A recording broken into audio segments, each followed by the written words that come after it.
Planet Vero Studio is powered by the Nolan Group of Remax Associated Realty. MyNextHomeFinder.com. Welcome to the radio show that features local small businesses, amazing nonprofits, and all types of inspiring stories to give strength, instill love, and provide hope within our community. It's time for Outspoken Outreach with your host, Dr. Amanda Hackford.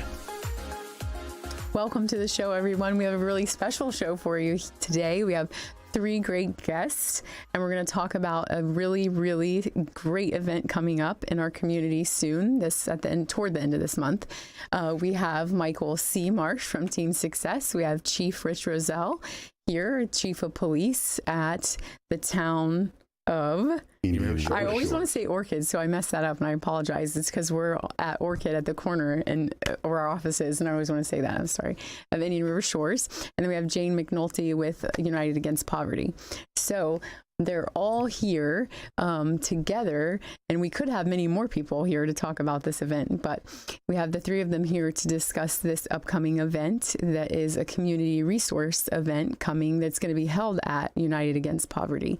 And so we'll start just kind of off. We want to start, Jane, just kind of to give us a little bit to start off. Sure. Start with you. I'm super excited about it. It is Team Success Presents Community Resource Fair, yes, powered by United Against Poverty. One of the beliefs that we really hold dear to our heart at United Against Poverty is collaboration. Yes. There are a tremendous amount of really amazing nonprofits here in the community that are providing services for people.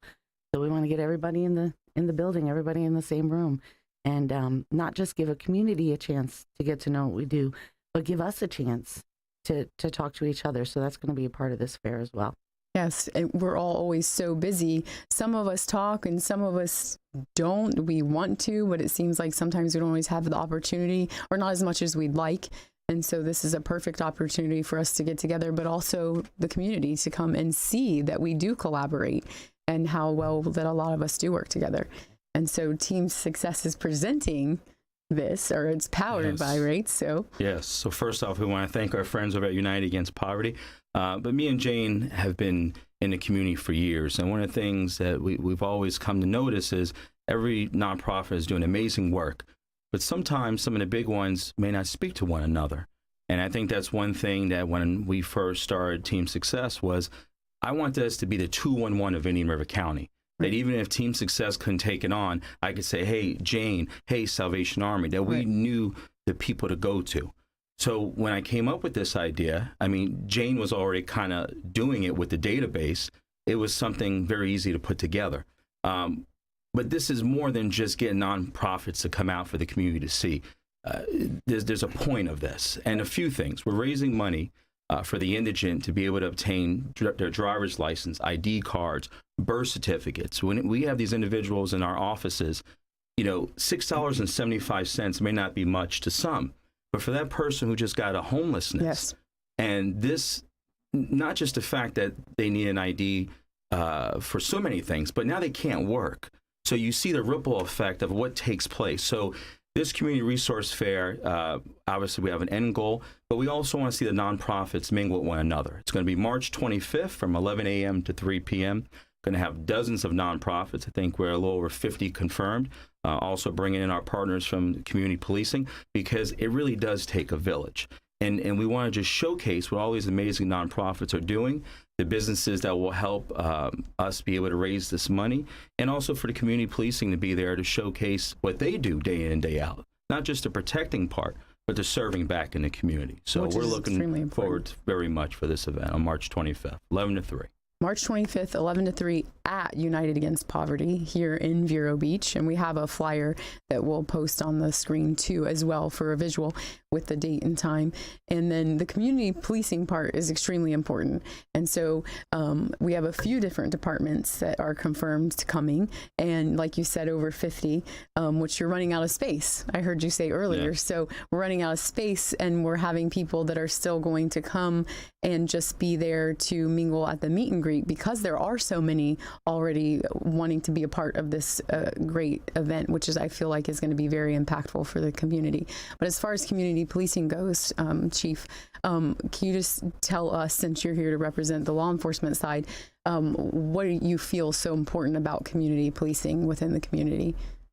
The term community policing's been around for a while, and it's sometimes it's viewed as just Overused, a catchphrase, but it's impossible for any police department and their officers to accurately figure out what's best for the community. And it's not only is it impossible, we shouldn't be permitted to be so egotistical to assume that we know what's best for the community. Because if you leave it up to us, we're going to stop you for speeding, and we're going to give you citations, and we're going to arrest you when we think you're doing something wrong. And that's not what the public necessarily wants. Some of that is what the public needs, but more importantly, the public should have a say in what's important to how they're being policed. If you live in a community where speeding isn't that much of an issue, there's no need in trying to create speeding citations when the indigenous inhabitants might want more high visibility patrols during any specific hours.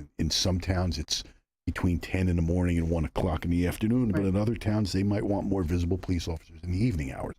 But you don't know that until you get out with the community, and the community tells you basically how they want you to police them. Really just listening. It's really listening, yeah. Listening. And that's I mean, it's a term that became popular about 20 years ago, but if you go back into the 1800s in London, England, when contemporary police model was created, it's part of what's called the Peelian Principles. It was a gentleman named Robert Peel who started the Metropolitan London Police Department, and he came up with his Peelian Principles, one of which were the police are the public and the public are the police. And loosely translated, and that is basically, we can't do our job without you. You're just like we are, except you don't get to carry a gun. Right. You're not cursed with carrying a gun, depending on how you look at it. And so, to that end, our department a few years ago started to look for a vehicle to get us out into the public. I mean, we can show up anytime we want. We're the 800-pound gorilla. Nobody's going to tell us, no, we can't go into your place. But it's better if you're invited into somebody's backyard. Yeah. And that's where we found team success, and we eventually found you as well. And now this is the first time I'm meeting Miss Jane, and I'm hoping that we can help you any way that you wish. But Mike has been a good vehicle for us to get to where we need to get. A few years ago, we wouldn't even assume we would be going to a resource fair. There's no way that we would have gone, but now we're looking forward to it. We're going to help whatever way we can. We're going to make more friends while we're there, because we're going to interact with the public. And I don't know what the exact count is, but I think it's 450 not-for-profits in this county, maybe 450 plus. You are. So not all are active, but the majority are, even the small ones doing little things. You see that when you get out in the public, like there's a lot of people out there doing good. Mm-hmm. The three of you are not the only ones, although the three of you do a great job. You're vocal. But when we get to this community fair, we're going to find more partners. Without a doubt, somebody's going to come up to us and say, hey, can you come do this, or can you come do that? And my philosophy on police work is, if somebody asks you, you never tell them no. You always find a way to help them, and we'll find a way to help them the same way we find a way. It is. And this day, and right now, we really need a lot more of a positive light on the policing and being in the community. That really is a job.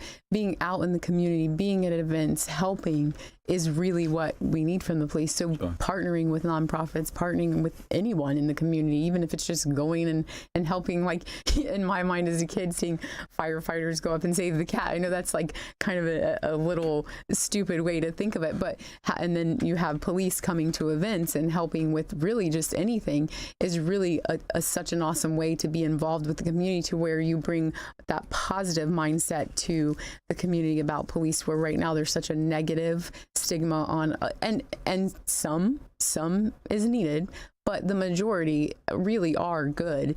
But a lot of people don't see them because they're not out in where they need to be. And a lot of times they just weren't invited and didn't know where to go, like you didn't before Michael came along to invite you. Right. Our department going out to this fair and interacting with everybody there, it's going to help in two ways. And this isn't the only example, but a lot of racial discrimination occurs, police versus the public, when the police only view a certain demographic through the eyes of, we just handcuffed them and bringing them to the jail again. And that's not the way any specific demographic needs to be viewed. We're going to come out there and we're going to introduce ourselves and engage in that with other demographics, right, other than what people that look like me in my department. And in the same is going to happen in the opposite, like you just mentioned. We're going to humanize ourselves, because a lot of people look at the police, the only time they see them is when they're showing up at their door to do something that they don't want them to do. That's not any way for any demographic anywhere should to be viewed by just one-dimensional. They don't see the person behind the badge. That's correct. And then we, in turn, we don't see the person behind what they may or may not have done or committed, or it works well both ways. You know, it's so interesting as you're saying that. I can't help but think it's really that relationship building and trust works in what we do too, because in order for somebody to really open up to me on a level to where I can really help them, I do crisis stabilization. So people come to me in crisis. The only way to really do that is to build a relationship of trust. And the only way that they're going to trust me is if they know me and know that I really care, that I'm not just here because it's my job, but I really care. So just hearing you say that, it's so interesting to me, you know, some of the crossover, and just when you're in a helping profession, and that's what policing should be, is a helping That's profession. what policing, you're right. And I would love to take credit for inventing this, but I didn't. Daryl Rivers isn't sitting in one of these seats, but if he was here, I mean, so you're nodding your head, you all know Daryl. Yeah. You walk outside and just scream the name Daryl Rivers, they're all going to look around. Everybody knows. Everybody in this town knows him, because Daryl is not the kind of cop that only shows up when it's time to arrest somebody or give bad news to somebody. He's in the community. It's his community. He's out in the community all the time. He's got community policing down. And again, he likes to take credit for inventing it as well, but he knows that he didn't. But he's just taking it and making it his, which is what you're supposed to do when you're in that position. Absolutely. Take a good idea and you make it your own. Exactly. And people trust him. He's built those relationships with people, which is needed. And people can go to him and you, like you said, or any of us in any profession that requires helping someone, a teacher, a police officer, a nonprofit, anything. So people have to be able to come to you if they really need it. And a lot of times people don't feel comfortable when they need help. They're embarrassed sometimes, and they shouldn't be, because all of us have needed help at some point in the past. Or if you haven't, never say never, because we never know what tomorrow can bring, because you may need it and you don't, and you should always be able to feel comfortable coming to someone for help. And that's what we're all here for. But as far as the event coming up, is there, are you still looking for business sponsors? Yes. So our game plan is, and besides the sponsors, we're also looking to drum up thousands of canned goods. So before I forget, I want to put that out there, because obviously we need sponsorships, of course. Okay. But another thing is, we always are helping with food, all of our organizations. But right now, the pantry at United Against Poverty has gotten a little bare. And so since the nonprofits will be coming free of charge, we told them all they have to bring in canned goods, non-perishable items. So they can go drop off to United Against Poverty all through the week. They can contact Team Success. We'll pick it up. But we're also looking at, our goal is to have thousands of canned goods, non-perishable, on the day of the Community Resource Fair to turn over to United Against Poverty. But to answer your question, yes, we're still looking for sponsorships. Right now, even if a business cannot come and leave a table, that's fine. It's $150 for a table. And then we have different sponsorship packages that go all the way up to $2,000. But at this point, even if a business wants to donate $50, whatever it is, this is going to go towards, we're putting together a directory. And these directories are going to have all the different resources on it. So, hey, you need rental assistance. Okay, you have these entities. You need food, electric. And when we were going through, because these nonprofits would pretty much handpicked. We deal with crisis day in and day out. So we wanted the nonprofits there that deal with the basic necessities that these individuals need, Right. To get through the red tape. When I give Jane a resource, I'm not going to go through 4 different people to get to that person who does this type of rental assistance. I can say, oh, you have this person in Salvation Army that deals with social services. And that's what we also want for this event. We want this to be, here's the person that you go to, not just for the community, but for us, the nonprofits. Us as well, yeah. I don't want to go through 5 phone calls. When I tell somebody, hey, you can call Jane for this and this, I expect that person to call back and say, this person helped me. Because once upon a time, that was me. About 15 years ago, I got that pair of pants and a gift card from Salvation Army. And I know what it was like that, wow, they made it so simple.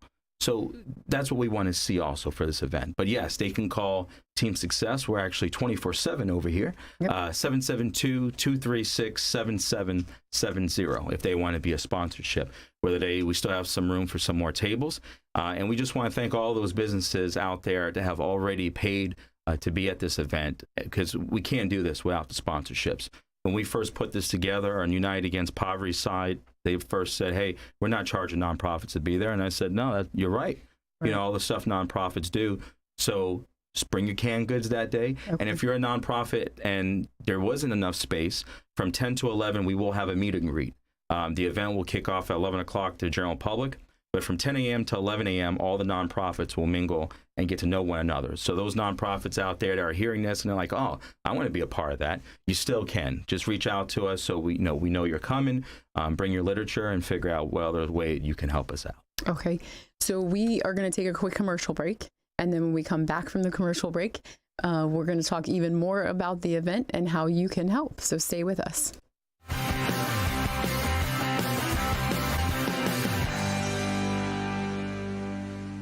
Hackford Landscaping is the full-scale tree service hardscape and landscape company that will do any outdoor job. Call Hackford Landscaping for tree trimming, tree injections, and removal. Services include landscape design, stump grinding, paver stone projects such as walkways, patios, and pool decks, landscape lighting, irrigation, hedge and bush shaping, flowers, trees, shrubs, rocks, sand, mulch and sod, and more. Any outdoor job, large or small, give Hackford a call. 772-584-7364. Online at hackfordtreeservice.com.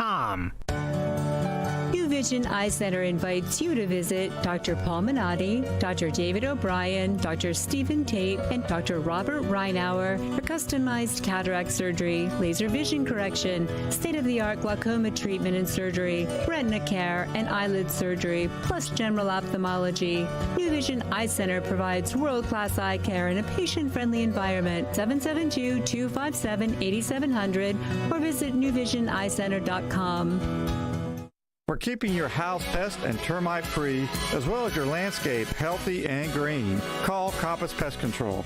Hi, this is Brian Combs, co-owner of Compass Pest Control. We are locally owned and operated with over 60 years of experience. We provide personalized, reliable service to all our clients. Call Compass at 772-925-1740 or visit our website, compasspest.com. That's Compass, PESTS.com.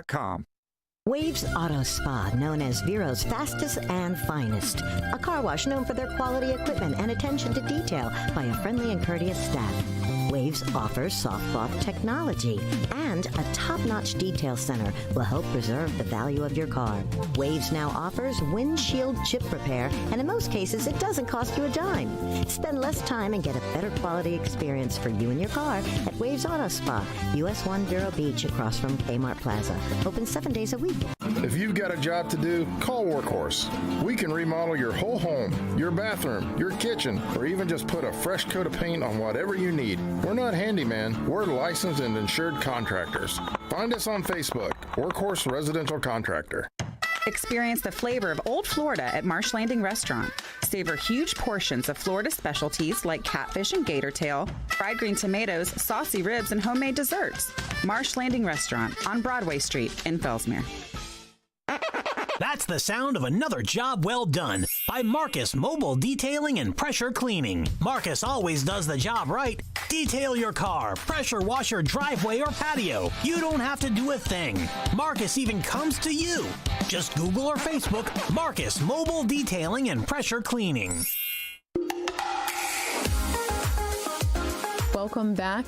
We were just here talking about the great event coming up, the Community Resource Fair that is at the United Against Poverty, but powered by Team Success, or I might have had that backwards. Either We're way, doing it together. Okay, so messed up the little saying. I messed up that he has these great little sayings that he puts together the events, but anyway, we were talking about it. It's an amazing event with lots of nonprofits, but not only the nonprofits there's going to be some other things I'm going to let Jane tell you about that's going on at the same time. So super excited. We've got some great workshops and seminars planned. Yes. That you can attend for free during the resource fair. There's going to be food trucks. Saucy Pig will be there. Kona Ice will be there. Portion of the proceeds are going to go again to helping people who are in need to get the documents that they're missing to be able to qualify for services. As well, we're going to have the community policing will be there. The big red bus will be there. There will be HIV testing on site. Really, and also a lot of kid-friendly events. A lot of the nonprofits are bringing some activities and stuff for the kids. It's the last day of spring break.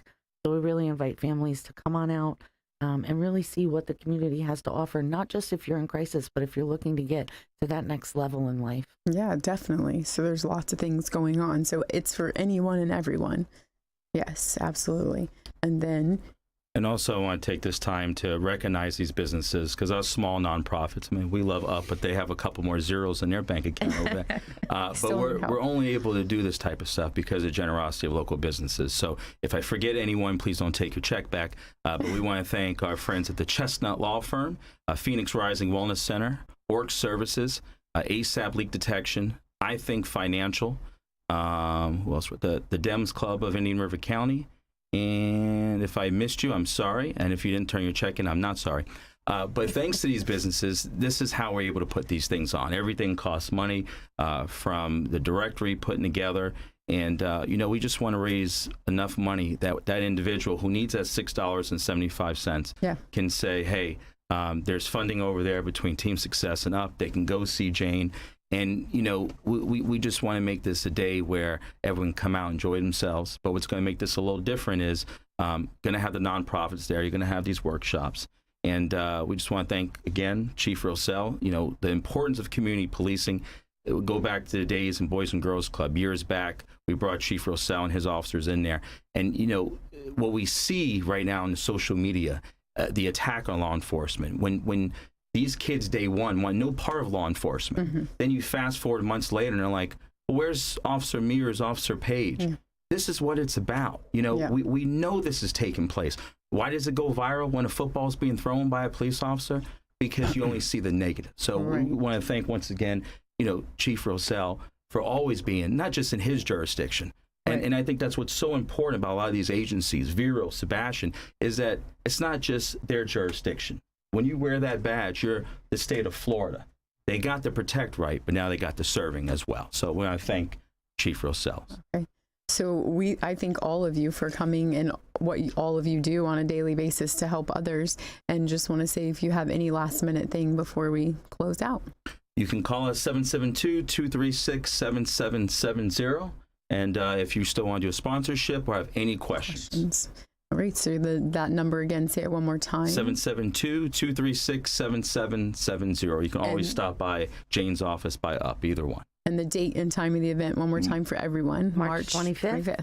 11 to 3 is open to the general public, and it's at the UP Center, and that's 1400 27th Street right here in Vero Beach, Florida. Very good. So we look forward to seeing everyone, and just know if you want to help in any way, any little bit counts. The sponsorships, of course, but even if you just have a little bit, everything goes, just that $6.75 goes such a long way to somebody who's trying to rebuild their life or come out of homelessness or any of that. $6 doesn't sound like a lot to some, but it's a lot to those people. Thank you so much for watching, and as always, stay safe and be blessed.